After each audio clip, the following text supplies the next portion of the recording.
Hey guys, what is up? And welcome back to another YouTube video, but this one is special. This is our first Tiny Tina Wonderlands video, and boy, do I have a lot of information for you.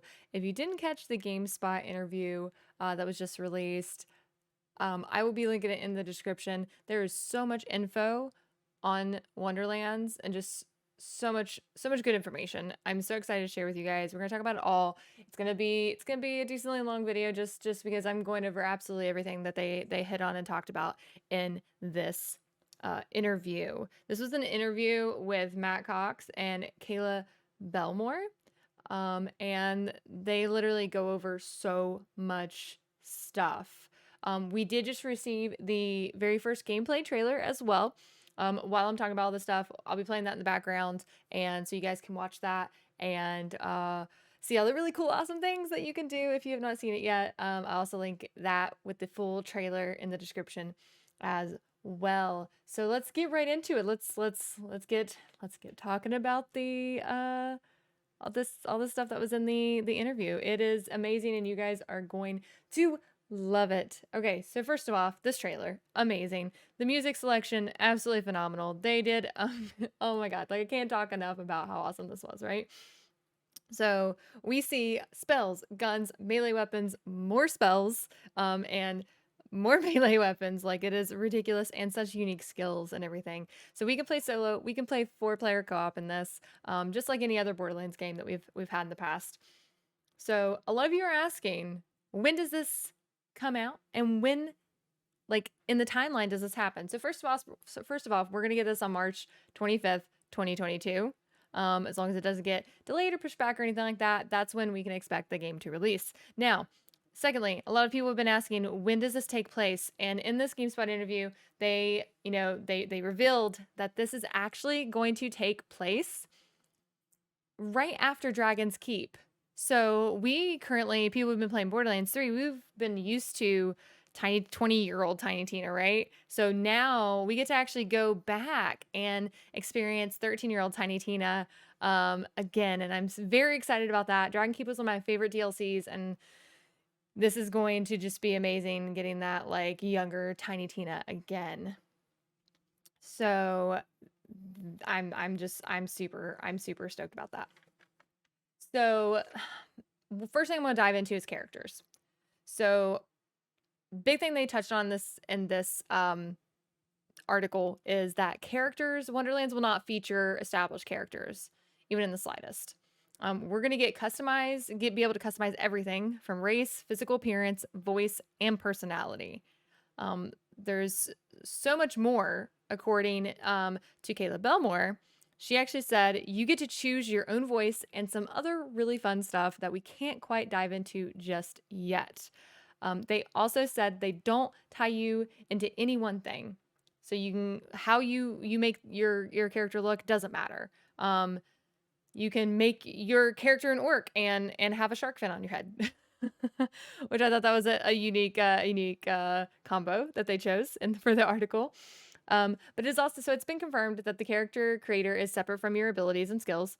They want you to be able to express your visuals and playstyle the way you want without character specific items, which I think is pretty cool. Because obviously, like in all the other like Borderlands games, right? Like if you chose a siren, then that's like you looked a certain way, and that's just how your character looked and everything, right? Doesn't matter now. You can be a man and have magical abilities, kind of like Siren. That's pretty cool. Don't worry. I don't expect anyone to actually make a like have the same like characters when the game first releases, because skill points and hero points are going to play a huge factor into that. So a lot of people use the same builds and stuff like that in Borderlands, but Wonderlands will have 6 classes to choose from each. And having a unique skill tree, we don't have any info on these sadly just yet. So we just know six classes we're gonna have access to. So your orc with a shark fin can be one of 6 classes. Secondly, you'll be able to do multi-class. Once you get deeper into the game, you're actually going to be able to do some crazy combos and do a secondary class. So you might like do like super heavy magic as your primary, and then like this is just speculation, but then do like some super crazy combo with melee later. So you do like mainly like magic melee, or do melee guns, magic guns. Like there's probably so many different possibilities that I just don't think anybody will have the same type of character. I think everybody's gonna be so unique in this, and I love that.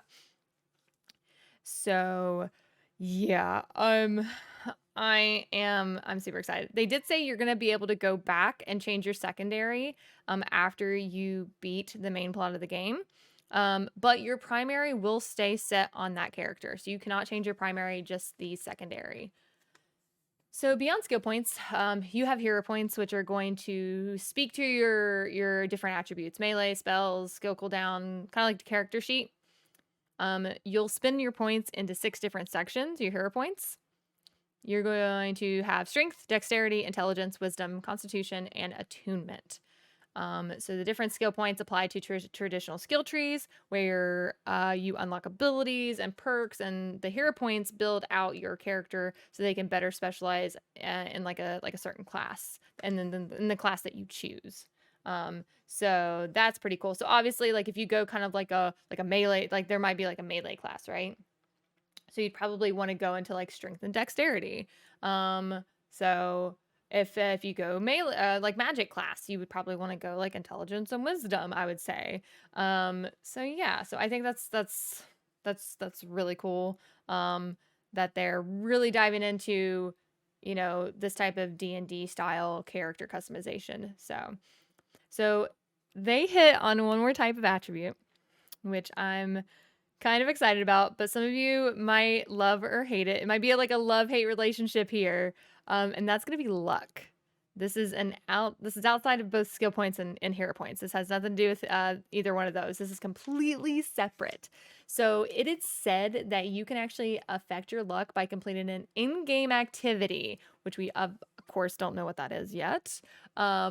But the luckier you are and the more you do that activity, the better your loot chances are for better rarity. So we've already got confirmation that there's like an in-game activity, which is awesome. So, and if you thought this was gonna be a little bit different than Dragon's Keep in the sense that Tina wouldn't like mess with your game and stuff, well, you're dead wrong. Because she is the dungeon master after all, so she is going to mess with your game. She's going to make it to her liking. She's going to change things in the middle of combat, probably. She's going to go absolutely crazy. Because, like I said, it's 13-year-old Tiny Tina again. So next, which I'm also excited for because I've never actually had any experience in a game with this, is the overworld look. I've never experienced anything like this. I've never played a game where there's an overworld look like that, and I'm already kind of in love with it. I love the big galaxy head like type thing with it. But what I kind of like got the gist of it is like it encompasses like 5 optional maps that you can find, and they have like their own plots. So like you have your main plot, you have your side missions, but these have like their own kind of like story plot, which I thought was like kind of cool. And they can have their own encounters. So you'll be like going through in that third person, that top down third person like view. Then if you get in it, if you stumble upon like an interaction, like an enemy, you'll go first person, fight that enemy, collect the loot, and then go back. So that's interesting. As you saw there, here it is on the trailer. So Overworld's just basically a big zone that connects all of the experiences, which I'm totally for. Like it's something different. So, and for you true blue Borderlands fans, I see you. I see you. Most of you are probably watching this video are from my channel, and I see you. You my true blue Borderlands fans, and I love you. So they said they wanted to embrace the looter shooter style, but really focus on more of a diverse of fantasy weapons along with the guns, but more about the fantasy gear overall. So this game is a big focus on that fantasy gear. Obviously, we still, as you can see here, have guns, but they really wanted to play hard into that fantasy style. So don't worry, you will still see like different parts, like procedurally generated within the loot pool. So there's still that style there. We will see new firing mechanisms, which I thought was pretty cool. So we'll see a new firing mechanism. We don't, or sorry, not mechanism, but mechanic. So which probably the same thing. And along with crossbows, and magic barrels. So yes, you can barrel troll your friends, guys. You can barrel troll your friends, kill your friends with barrels, magic barrels. Who knows what else we got?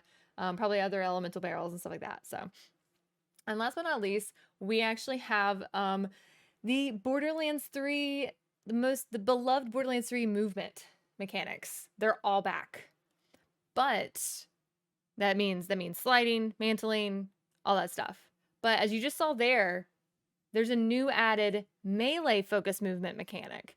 This means if you were just out of melee range and you decide to melee, you're going to kind of lunge or slide towards that enemy to get that melee strike.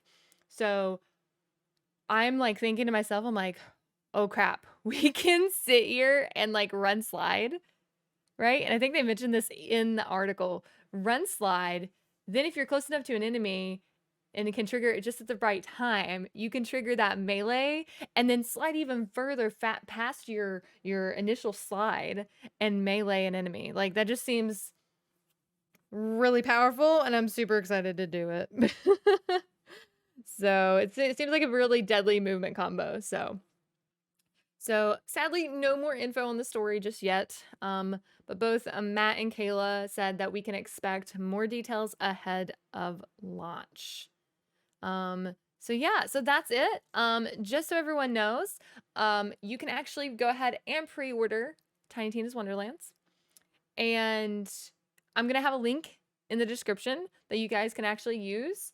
And by using that link and pre-ordering the Chaotic Great Edition, you can actually get the Knights of Bed-Stuy cosmetic pack, and it's only available through a creator team member like myself. That is right. We did it. We did it, guys. We have become a Tiny Tina Wonderlands creator team member. So very excited. A 2K Next Makers member and everything. So thank you guys for your support.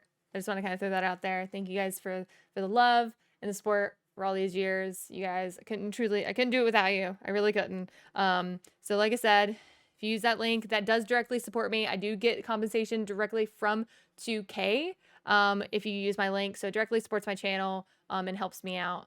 So guys, if you enjoyed the video, if you enjoyed the things that you saw here, that you heard, comment in the comments. Comment in the comments. Yeah, comment in the comments. Leave me a comment. Tell me what you think. Tell me what you're most excited for. What is the one thing in this new game that you're most excited for? Or maybe it's something that you're worried about. Let me know. I wanna hear from you guys.